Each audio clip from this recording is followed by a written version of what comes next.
നബിവാക്യം. ഊഹത്തെ സൂക്ഷിക്കുക, കാരണം അത് ഏറ്റവും കള്ളമായ വർത്തമാനമാണത്. ജനങ്ങൾക്കിടയിൽ പരസ്പര ശത്രുതയും ഭിന്നിപ്പും ഉടലെടുക്കാൻ കാരണമാകുന്ന ഒരു ദുസ്വഭാവമാണ് ഊഹിച്ച് സംസാരിക്കരുത്.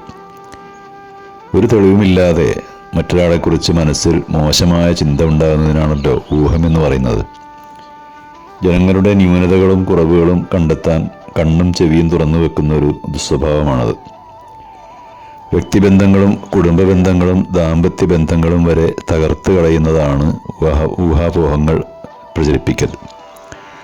അതുകൊണ്ടാണ് നബി തിരുമേനി ഊഹത്തെ ഏറ്റവും വലിയ കള്ളവർത്തമാനമെന്ന് വിശേഷിപ്പിച്ചത്.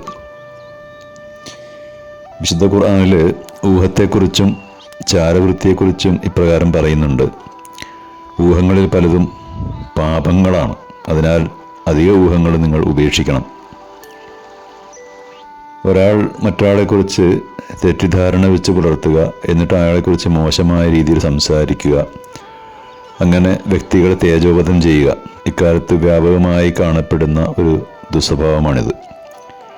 നബി തിരുമേനി പറഞ്ഞു, ആരെങ്കിലും ഒരാളുടെ ന്യൂനത കാണുകയും അത് മറച്ചു വെക്കുകയും ചെയ്താൽ ജീവനോടെ കുഴിച്ചു മൂടപ്പെട്ട ഒരു പെൺകുഞ്ഞിനെ ജീവിപ്പിച്ചവനെ പോലെയാണ്, രക്ഷപ്പെടുത്തിയവനെ പോലെയാണ്.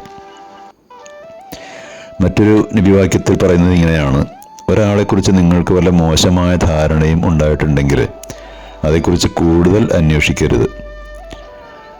ഊഹാപോഹങ്ങൾ പ്രചരിപ്പിക്കുന്നതിലൂടെ വ്യക്തികൾക്കിടയിൽ വെറുപ്പും വിദ്വേഷവും ഉണ്ടാവുകയും സ്നേഹ സുഹൃത്ബന്ധങ്ങൾ ഇല്ലാതാവുകയും ചെയ്യും.